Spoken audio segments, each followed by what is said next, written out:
Welcome. Great to have you here. This is a unique moment, a moment that unites all of us. We all face anxiety and loss. We all see broken systems. We all experience the impact of the climate crisis. This is a unique moment.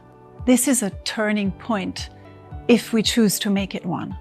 This is a moment to reflect, to learn, to share. Welcome. Great to have you here. I invite you. This is a unique moment, a moment that unites all of us. We all face anxiety and loss. We all see broken systems. We all experience the impact of the climate crisis. This is a unique moment. This is a turning point if we choose to make it one. This is a moment to reflect, to learn, to share. Welcome. Great to have you here. This is a unique moment, a moment that unites all of us. We all face anxiety and loss. We all see broken systems. We all experience the impact of the climate crisis. This is a unique moment. This is a turning point if we choose to make it one. This is a moment to reflect, to learn, to share. Welcome. Great to have you here. This is a unique moment, a moment.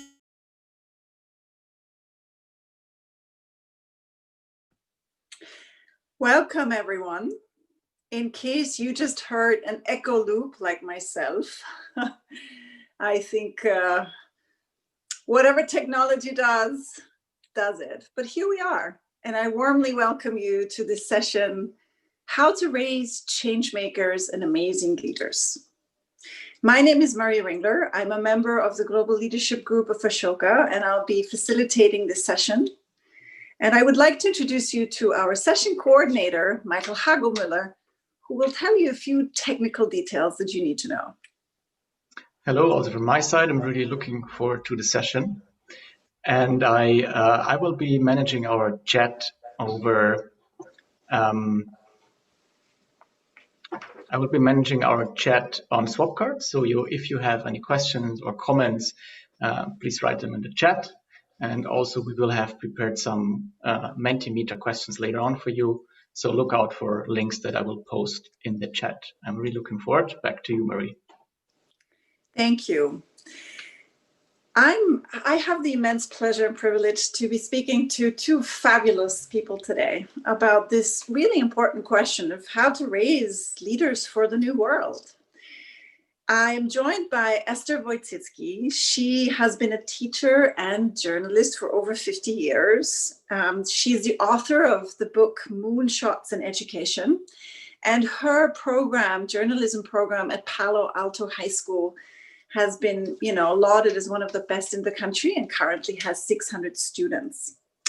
She's also the vice chair of the Creative Commons initiative that allows us to legally share creativity and content in new ways, and has really made a big difference.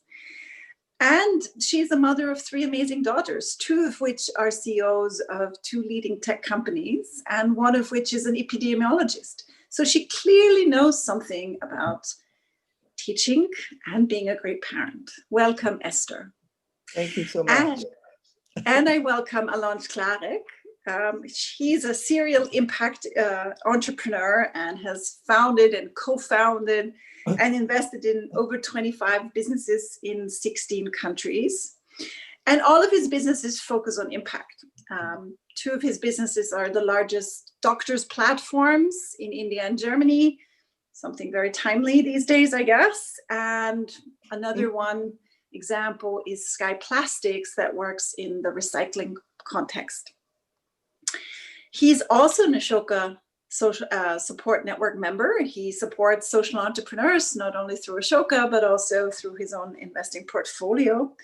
He's an alum of the Massachusetts Institute of Technology and Harvard Business School, and he is a leadership and entrepreneurship guest professor at the MIT Sloan School for Executive Education. Welcome, Alon. Thank you. One important thing that you should know is that Alon is also the father of three amazing children, so he also knows something about parenting. Now, why do we care? Why do we speak about parents? Why do we speak about the skills of the future? And I think, we look around us, we see that we're in a world of complexity and change. Uncertainty is our daily, is with us daily. And so, the question of what are the skills that we need for a future that we cannot predict has become much more important. And I think all of us feel that what we used to think were the right skills maybe aren't adequate anymore. Esther, I want to start with you. When you think about those skills, and it's actually a term that I stole from you, skills for a future you can't predict. What are those skills? What are those skills that, we all and young people need for this unpredictable future? Well, first of all, thank you very much for inviting me and for this great conference and for asking me my favorite question. So my theory on the skills that we need is that all kids need to be able to think critically. They need to be able to come up with solutions that perhaps sound a little crazy, and maybe they are a little crazy, but that is the way that we're going to get out of some of the problems that we are facing today. So kids need to be able to think outside the box and not worry about what everybody says. And right now we have a school system that trains kids to follow all the rules, to be obedient, and to worry about what everybody says. So it's hard to be creative when you're worried about what the world thinks about your ideas. And so what I try to do, and what I've tried to do in my classes, is empower the kids by listening to their ideas. And I'm telling you, some of those ideas are really wacky. Give us an example. Well, one of the ideas that I went with started in 2012. It was a group of students who said they wanted to start a magazine to teach other kids how to braid hair. That is a little wacky. And not if you have very long hair and it can be a good business. And was there anything else you wanted to do? Oh yeah, we want to teach people how to bake. I was like, okay. Anyway, these were two things that they started with. And I thought, well, it doesn't sound like it's going to hurt anybody. Well, so why not let them try? And so the magazine started with those two ideas. There was a third one. It was a fashion part of it. And I'll tell you, everybody in the school loved it. So, who would have ever guessed that, a whole group of articles on how to braid your hair might be popular? So, there have been others that have been even a little wackier. And usually they're just articles that they suggest for the paper. And one of my philosophies about the articles they suggest, I say, if you wouldn't want to read it, don't bother suggesting it or writing it, because nobody else is going to want to read it either. And so some of those ideas they come up with are really good and very interesting, and they require a lot of effort. Somehow they seem to forget about the effort required to fulfill those desires, but they work really hard and they like it. So resilience, I guess, is something that people need. Resilience is one. I was just going to summarize what kids need. First of all, they need the support to come up with ideas that they think are going to work. And then once they do, they need the resilience to stick to those ideas. And those are skills that are not presently being taught in the school system. And so that's why I say to parents who have kids, sometimes they say to me, I don't know what to do with this kid, he won't listen to any of the things I tell him to do. He only wants to do what he wants to do. So of course I have to sympathize with the parent, but I want to say to that parent, you have a real thinker on your hands, and that's great. So Alon, Alon has 3 kids, I believe. Yeah. Probably dealing with this every day. Sorry to interrupt you. Alon, how do those skills for the future that young kids need, that teachers should actually be, supporting children to develop, how do they translate to your world of an investor and the business world? Where do you see the analogies? So first of all, thank you for the invitation to be here today, and for your super kind introduction, Marie. And a very warm virtual hello to all the wonderful changemakers in the audience. I'm having a lot of these talks, but I still don't get used to not seeing the people that you're actually talking to. So that's always weird. Anyways, virtual and very warm hello. I'm super excited to be here and truly believe that there couldn't be a more important time for this summit than now and today. We all need that positive energy. Hope and inspiration are so important, of course, but what you are doing with this summit and what Ashoka is doing is you're actually translating that hope and inspiration into action. And that is what we need most. And I guess this is what change making really is about. So that brings me to your question. And you know me already for a few years. So I'd like to challenge the question a little bit, or the context of the question, if I may, because actually there was never a moment in history, I think, where we were able to really predict the future, right? So we may have moments in history where it seemed that less was at stake when it came to the future. And so we, or our forebears, felt more secure, but that didn't mean the future was any more certain, right? Because the very nature of the future is that it is uncertain, and therefore I believe that the answer to your question is basically the same today than it was 10 years ago. It would have been 100 years ago, for that matter. So of course, competencies that are helpful, they evolve constantly. And there are countless lists. If you Google today, like what are the top skills for the next decade, you'll find really countless lists, from stress tolerance and creativity, programming, coding, whatever. But then when was it ever not useful to be resistant to stress, or to be creative, or to learn a new language, which coding really is all about, right? So bottom line is that the skill that gets you closest, I think, to bring some degree of certainty to the future is actually shaping it yourself. And I guess that is what this whole summit is about, and what Ashoka is about. It's about change making. You make the change. And finally, I'm getting to your question. I believe there are like a few enabling skills for change making, and or skill pairs, I should say. And these are, for me at least, curiosity, confidence, and courage. And the pairs that I think about is curiosity, but paired with an open mindset, because it's not about only learning new things. It's about being curious and learning what others have to say and the perspectives that others bring to the table. It's about confidence, but paired with authenticity, because it's not just about being strong and believing in you. It's about remembering to really be you and just you. And that is so super difficult in a world where most around you expect you to be something else or someone else.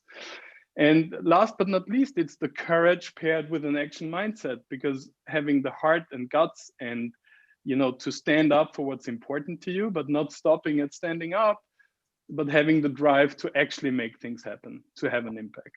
So these would be my few skills for the future.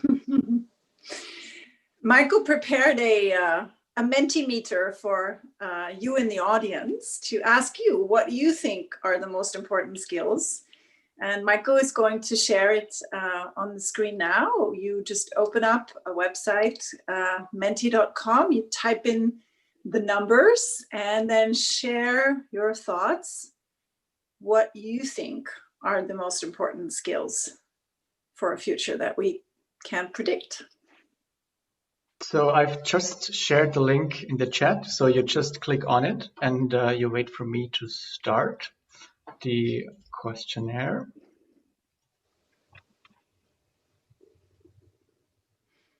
And now you should see the first question. But as you have a 7-second delay, you will wait for you a little bit.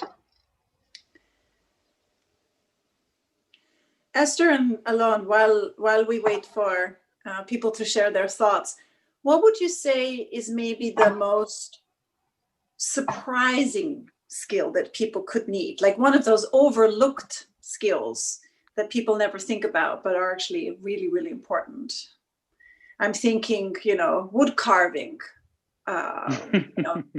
Steve Jobs very famously talks about how the calligraphy course in university was the only useful course that he ever took in order to found Apple. So, what are the overlooked skills? Well, I think the most overlooked skill that people think they already have is how to search online. Everybody thinks they already know it, but in fact, they don't. And so I want to recommend a book by one of my friends, Dan Russell, called The Love of Search, I believe it is. I'll have to look it up and tell you exactly.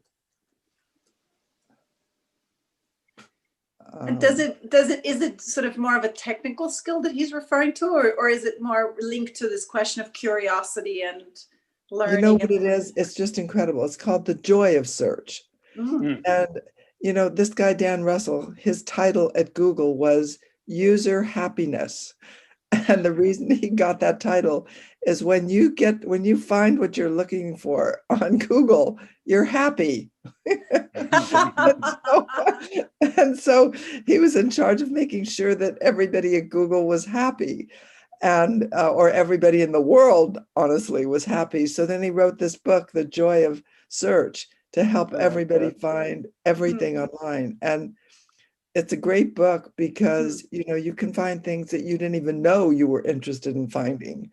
It's really pretty far out there. So that's one thing that I don't think people even know about, or they think they already know it, but they don't. I'd go with listening. Marie. That's also a skill that everybody has or should have, but it's overlooked and it's not honed enough. Yeah, great point. It's also not on our list of essential skills. So maybe we should have added it to the list. If you now look at the screen, you can see what our audience, roughly thinks. And, it's actually quite interesting. Nobody seems to think the technical skills. So that speaking to the wood carving example that I gave. Could you help me, Maria? I can't read that, even though I wear my read glasses. It either. Yeah, Michael, do you want to share? What does it say? I think we have three winners, which are: the first is creative thinking. Second, so the first is collaborate, think, and work in teams. And the third, curiosity and questioning. I like the curiosity. I agree. Technical skills and decision-making and entrepreneurship have very low scores, which I find very interesting, Decision-making. But I mean, Marie, how could you be entrepreneurial without being curious? I mean, they kind of overlap. I mean, don't you think so?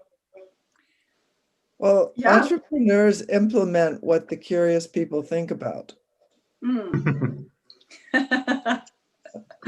Yeah, interesting. So thank you, dear audience, for sharing your thoughts here.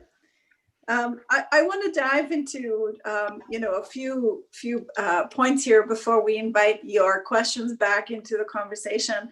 And one is really about parenting. I'm myself the mother of a 14-year-old, very curious teenager who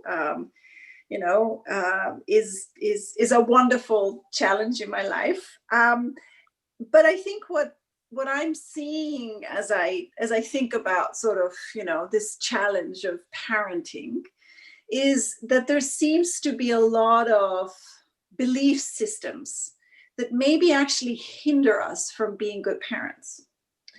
And I would wonder, what your reflections are, both as parents, but also as, people who think about leadership. Who do you want to start? Yes, who do you want to start? Alon, why don't you start? Okay. Well, that's Yeah, that's an endless search. My oldest son is 29 years and I'm still searching for that answer. You know, what's the most important skill? But if I would have to choose one, it would be to embrace failure, honestly. Because, you know, we all want our kids to make good decisions, but good decision comes from experience, and experience comes from bad decisions. So, you know, and if you take all the decisions for them, then actually the one thing you have achieved is that they don't take decisions at all. And that's definitely not what you want to have. So embracing that failure is part of the process.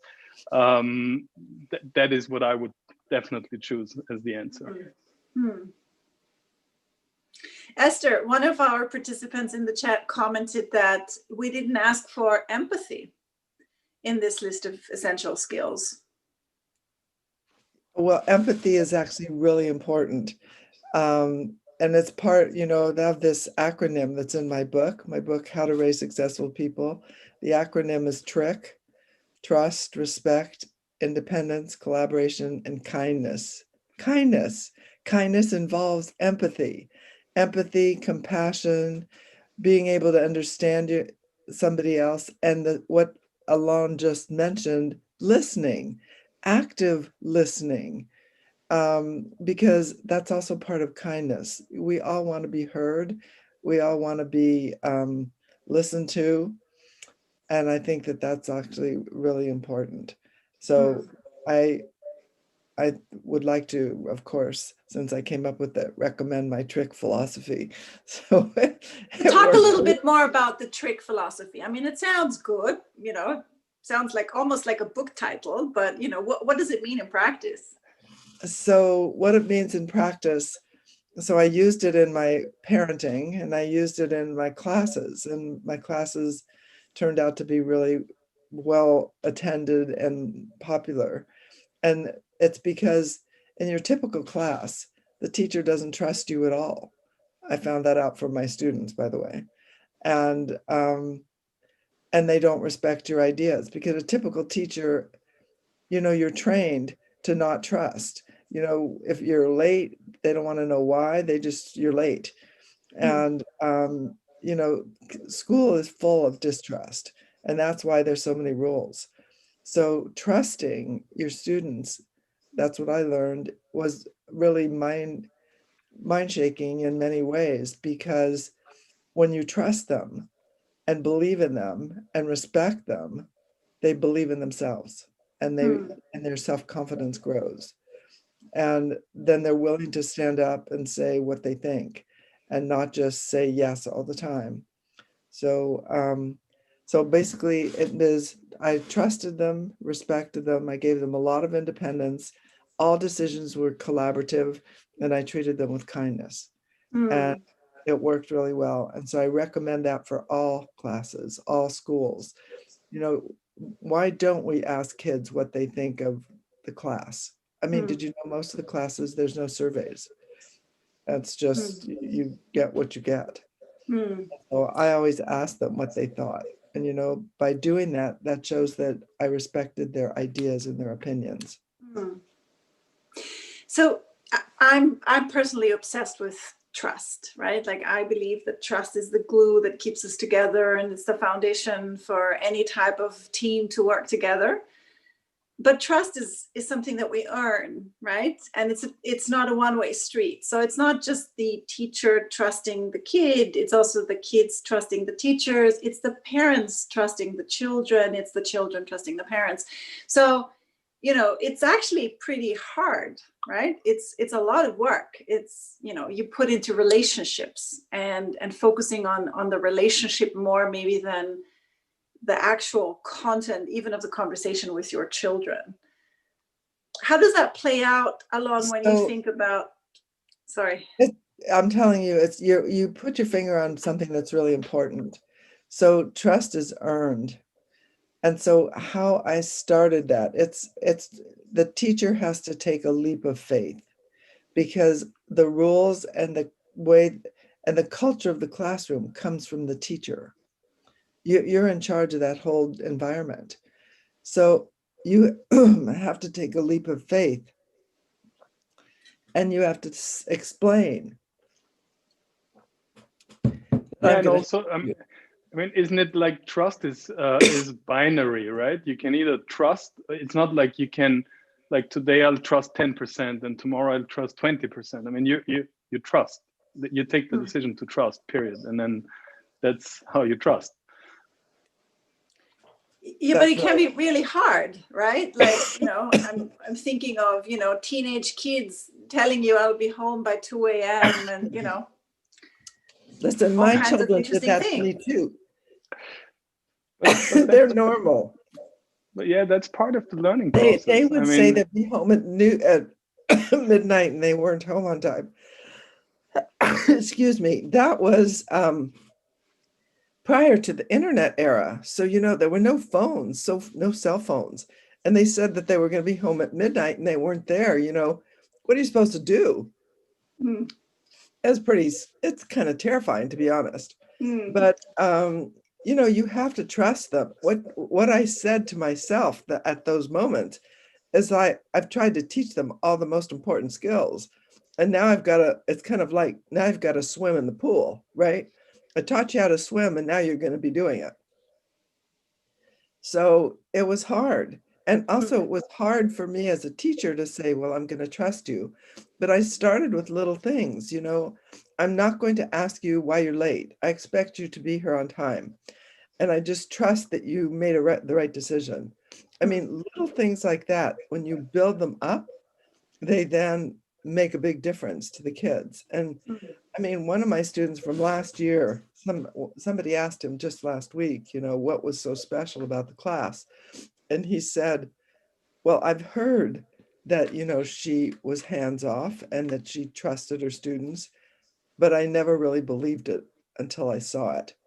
And I really am hands off, you know, unless they're getting ready to do something absolutely tragic, I pretty much let them do it. Mm. And that's how you build self-confidence. You know, you don't build self-confidence by having somebody do it for you. And that's why the helicopter parent generation, they have the best intentions in mind for their child. They want to help them succeed. But then when you do it all for them, then they feel disempowered without you. And so they always want your help. So you just have to think about that.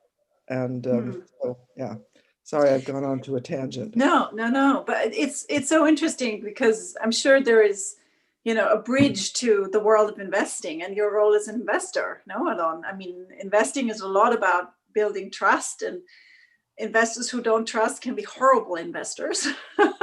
So there are a lot of them. Yeah, I mean, I wouldn't want to limit it to investing, because see, when it's about, you know, building, growing, scaling companies, making progress, and an investor is just one, you know, one stakeholder in that system. It's not, I think that would be a limited perspective. But if you ask me, how does it translate to the workplace and to organizations that try to accomplish, you know, growth or progress or innovation, then, you know, there's of course that element that I spoke before, that is experimentation. And if you look at even all the recent top management trends, you know, from lean startup, design sprints, rapid prototyping, you name it, we've moved from a zero defect culture we had like 30 years ago with a quality management and those kind of things. We moved over to a culture of tolerating errors. And hopefully we now move to a culture that is welcoming errors as part of the process.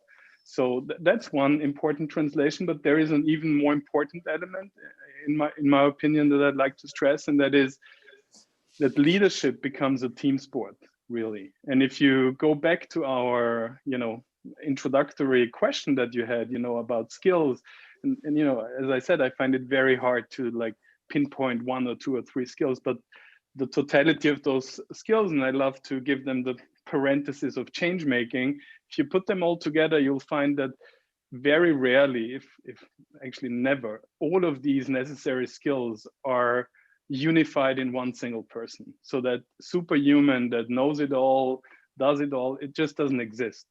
And so leadership becomes a team sport, and people embrace that idea of distributed leadership and actually understanding that I might be great in sense making, and you might be great in visioning, and someone else might be great in relating.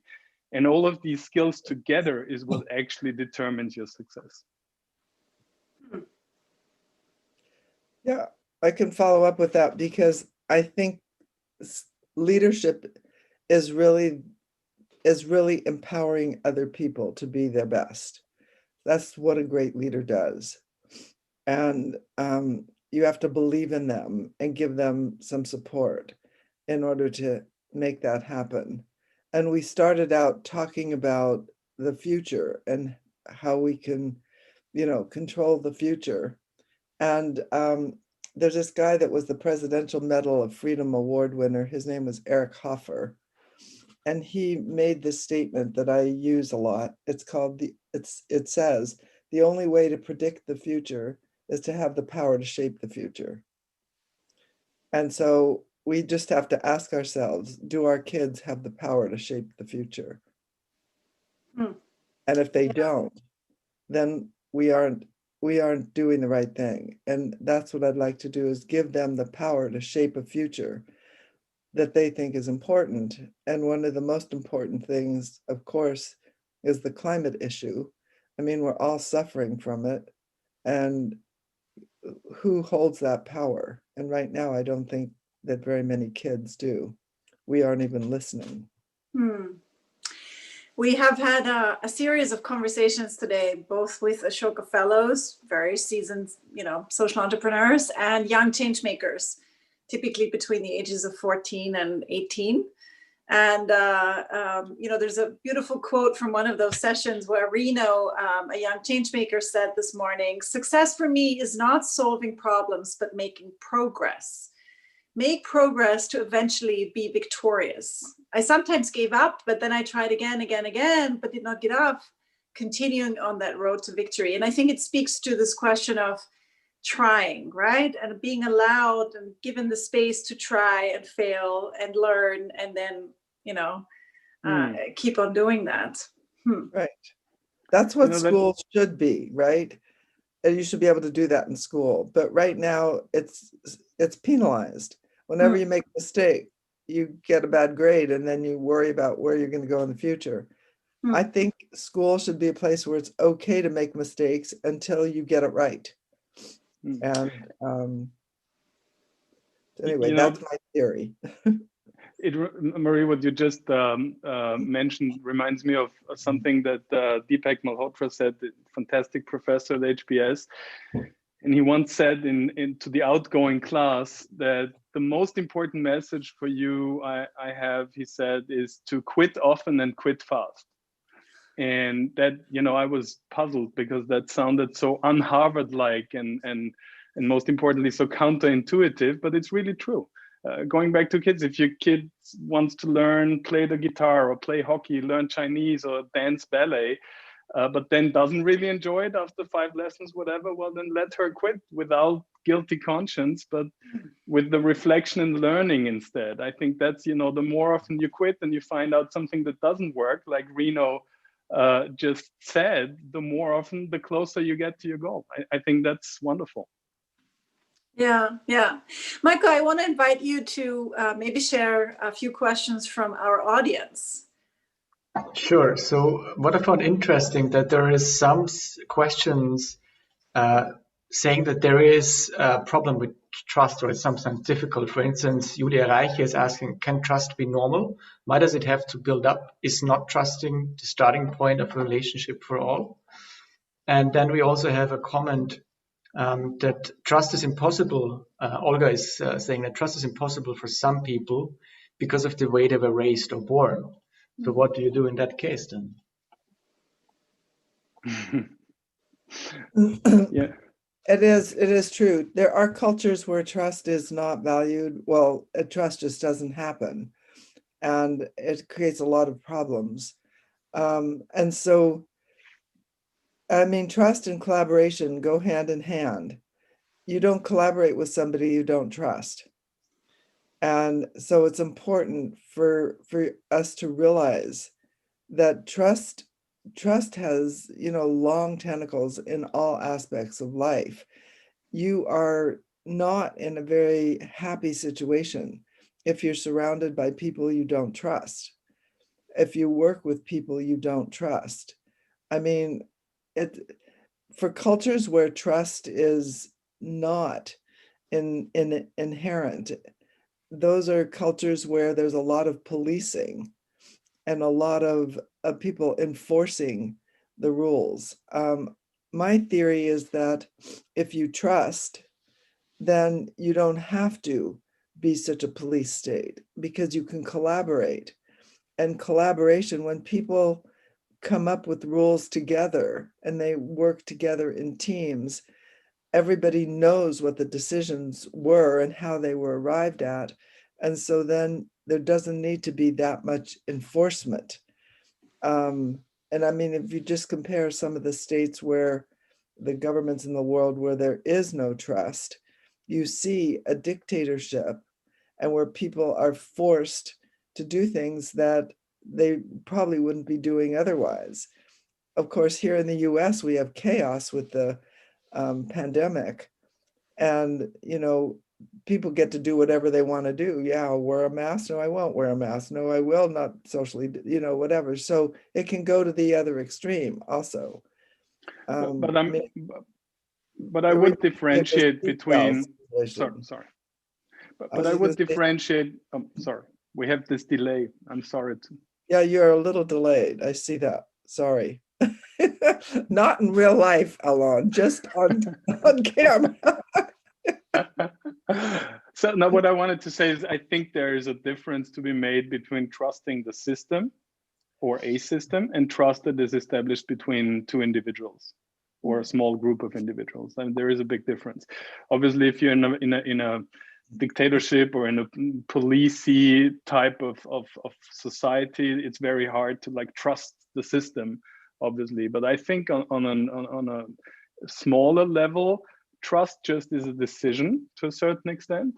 And the same way that you'll still eat an apple, even if you have bitten in a rotten one today, you'll still try another one tomorrow. I think even if it is hard, you need to decide to trust again, even if you have been disappointed. I mean, that's how I see it.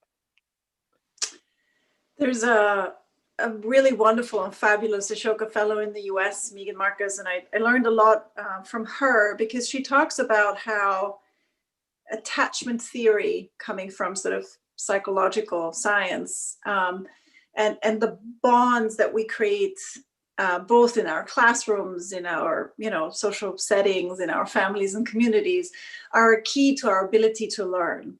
And they all very much go back to this question of sort of trust and a consistent relationship with these other people. So consistency is something that I personally have learned is a key here, right? Which can be different, difficult in hard life situations. That's for sure. I think we all, as you said earlier, Esther, empathize with how difficult it can be to be a good teacher. I want to come to something that I've thought about a lot, especially over those last months, and that's sort of the notion of control. And it relates to trust, right? Like that we as advanced societies, or thinking of ourselves as advanced societies, have made control sort of a key cornerstone of how we organize. I control you, you control me. There is social control, but there's also sort of this sense of, of self-control, right? That, being able to control what's around me becomes a key factor of our ability to navigate the world. And with what's happening in the last months, I think something that's been true for many millions of people around the world forever has become very clear for everyone now, which is there's so many things we can't control. Mm-hmm. And I wonder what,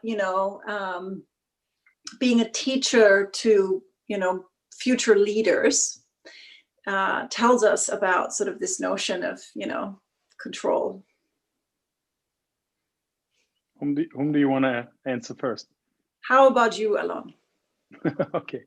If you're worried about control, I think it tells you much more about yourself than about the person you want to control. So that's the first insight, honestly.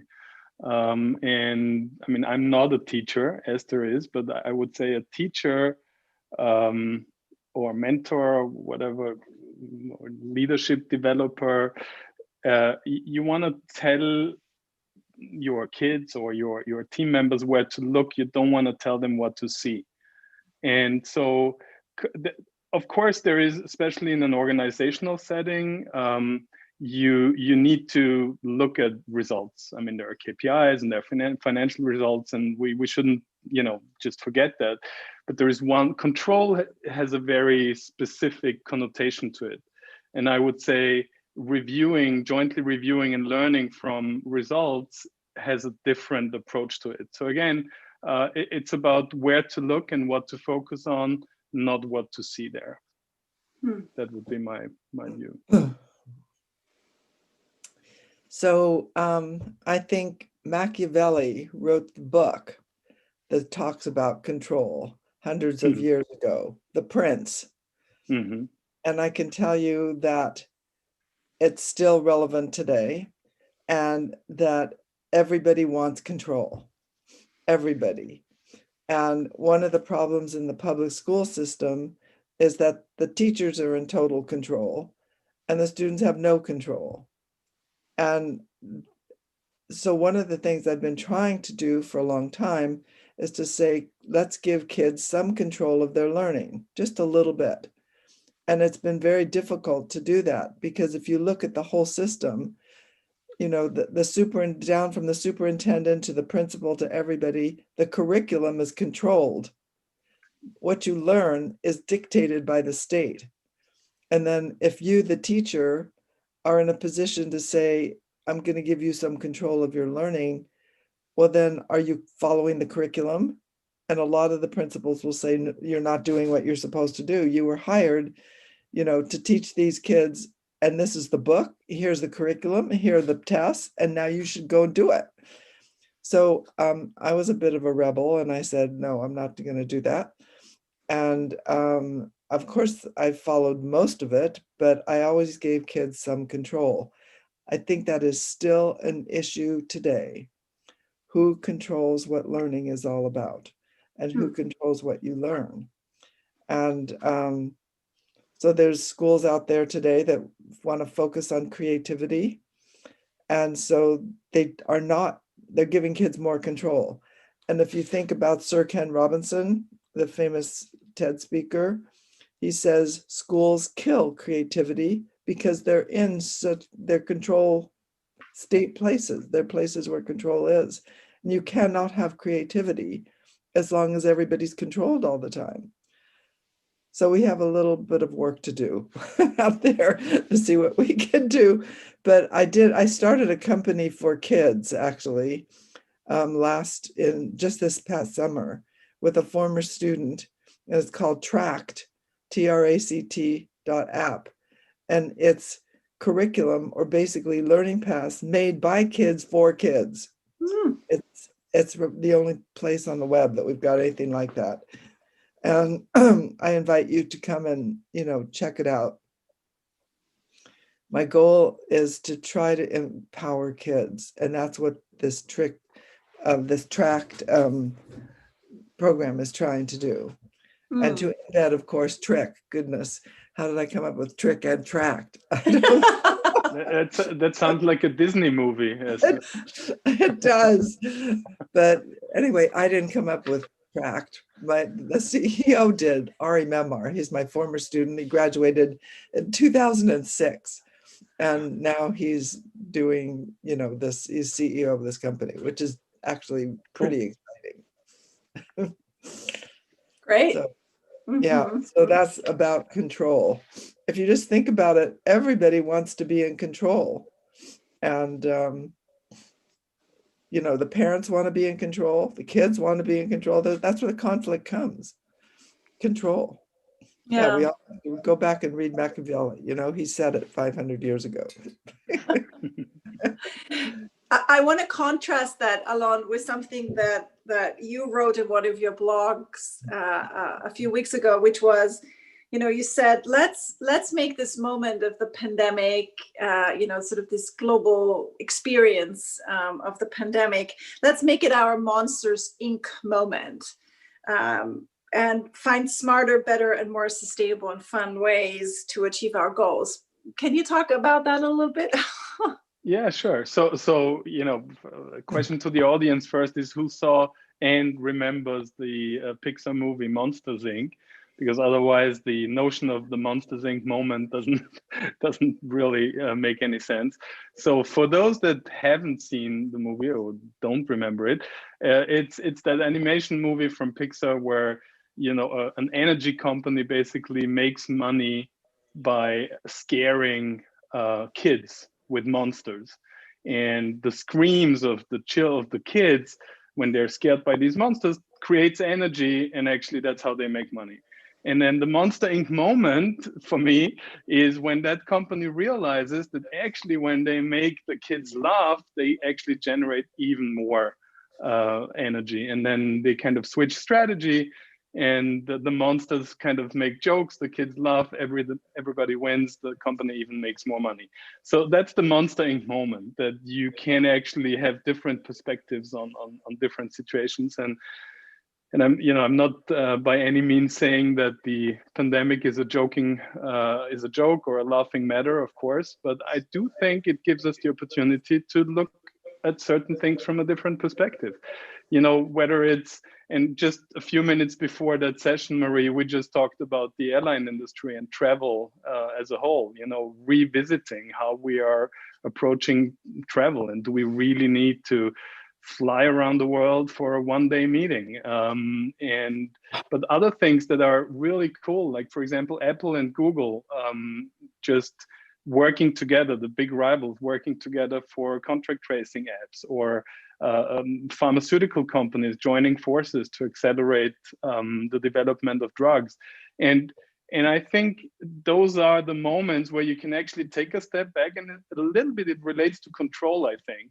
A clash of control, like Esther just described it, like everyone wants to have control, and then you suddenly are at an impasse. That can also be a learning opportunity if you have the ability to just take a step back, review it, and understand what that means and how it can help you to move forward.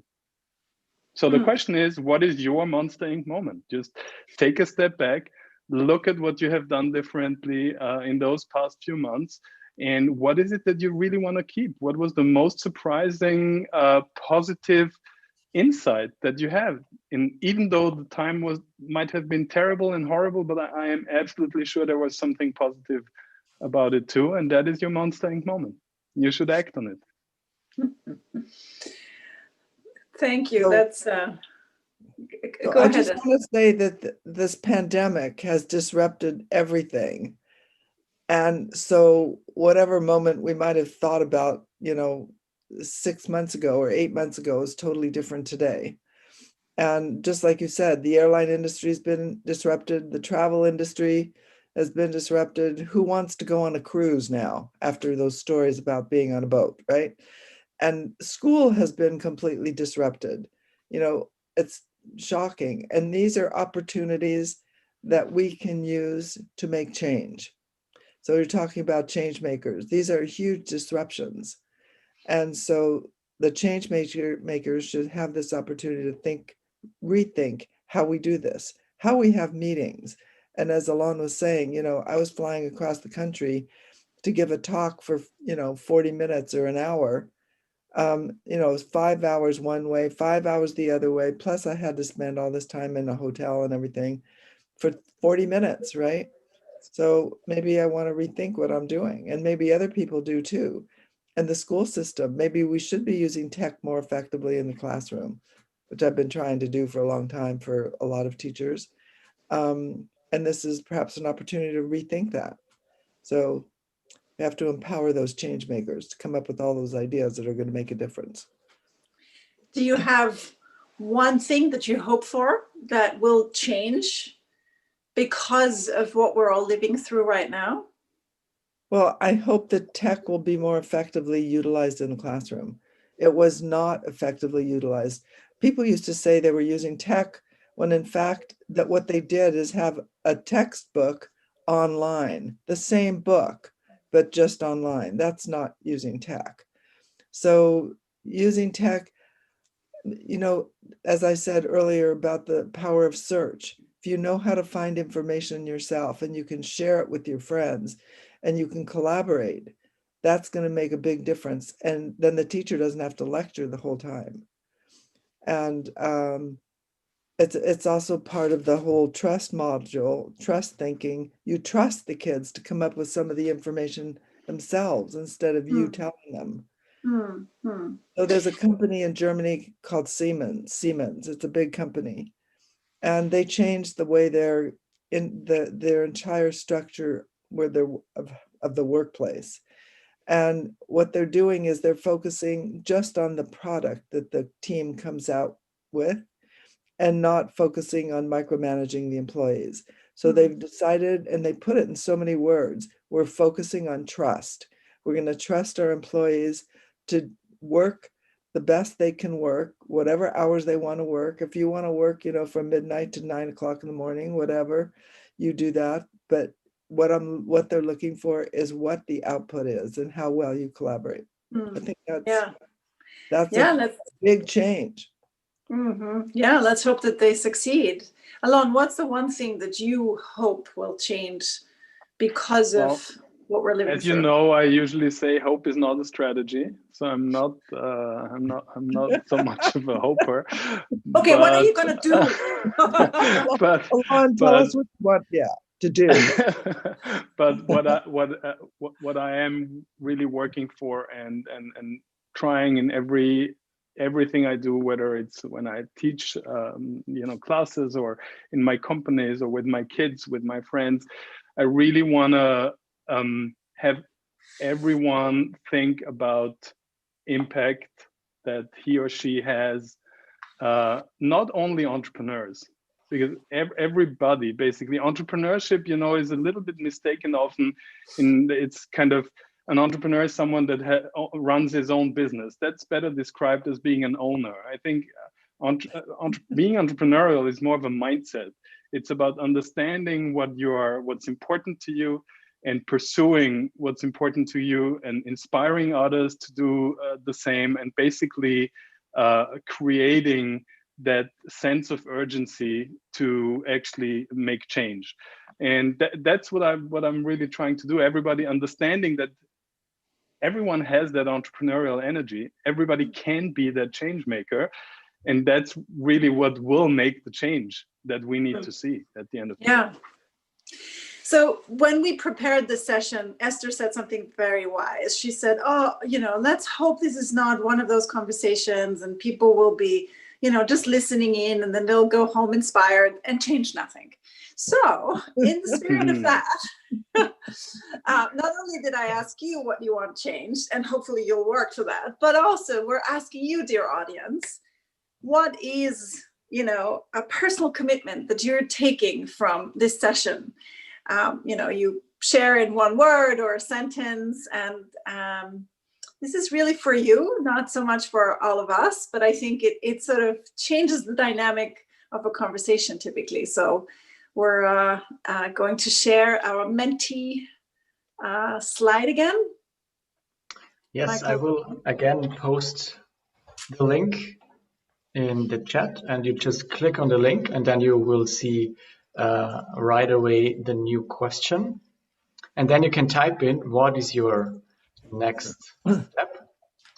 And we will be able to watch the results as you type in what do you do after this session. Alon, I found a beautiful quote from one of your clever children on Twitter. And he said, if you're dead, you're dead. But if you're not quite so dead, but you're not, sorry, I'll repeat. If you're dead, you're dead. Okay, that's clear. But you're not quite so dead if you contribute something to the world. I love it. That could have been all of them, but I guess that was Raphael. I think Correct? so. I think so. Yeah. Yes. Yeah. Oh, that makes me so proud. Oh my God. That's very, very true. So we have commitments coming. Be okay with failing and falling. Prototype. Listen to my teenage sons. Yes, listen to your teenage sons. I agree. Love that. Encourage failure. Well, encourage trying. And then, basically the idea is to try to do it right. But if they fail, okay, don't worry about it. Just do it again. Just a short story, because I listened to my teenage sons. When my son was teenage age, he actually got a red, in soccer, when you have these red cards that he had. And when I wouldn't listen, he actually raised that red card. So I would have to stop talking and start listening. So whoever posted that, you can actually try to implement that. It really worked well. Great. So we have a lot of commitments. Somebody is opening a school in Oslo. I love that. That's great. Look at that. Deep listening to my children, they will love you forever. You have followers of your trick methodology, Esther. I see. It's so exciting. I love that. It's great. This is such a great idea to do this. So we have about 3 more minutes, and I'd love to give you, Alon, a chance for a last 1-minute word. Something important that you want to share with the world as we end this session. Wow, that is a big responsibility. I'm not sure. For 1 minute. Well, I don't know if I'll use up the minute, but yeah, usually I would quote Gandhi or something like that in saying, be the change you want to see. But I think that positive selection bias we have with this wonderful audience, all of them already being change makers, I think the only thing that I have left to say is wishing everyone good luck on their journey. Just have the courage to pursue whatever your dreams are, and reach out if I can help. Great, thank you. There is this fabulous mechanism on Swapcard where you can connect with people and you can book meetings and you can even have a video chat, so use it. Esther, absolutely. What's your 1 minute for the world as we close this session? 1 minute for the world would be believe in yourself. Trust yourself and give yourself some respect. So in other words, apply the trick philosophy to yourself. And I think a lot of people, the first person that they get mad at is themselves. And then I was like, why did I do that? And then, it even becomes subconscious and you're so angry at yourself. You have to remember that, we all make mistakes. And so no matter how hard you try, you should just forgive yourself and move forward. And so that's my word. So I will commit to discussing this session with my daughter. She was watching and I look forward to her feedback. Let's see, what feedback she has for me, which is great. And applying the trick philosophy sounds like a good thing to memorize. Like it's something you can write on your hand in the heat of the moment. You can look it up. Your 5 fingers. 5 fingers. You can just have the first one. Trick. Trust, respect, independence, collaboration, and kindness. It works. Excellent. So I'm all in. And really all I'm left to say is thank you so much, Esther. Thank you so much, Alon. Thank you, Michael, for your support. This has been a fabulous conversation about, where to go as leaders, where to go as parents, what we need now. And it's been a wonderful conversation. Thank you all so much. Thank you, Marie. Thank you, Michael. Thank you so much. Alon, thank you for. Bye. Bye-bye.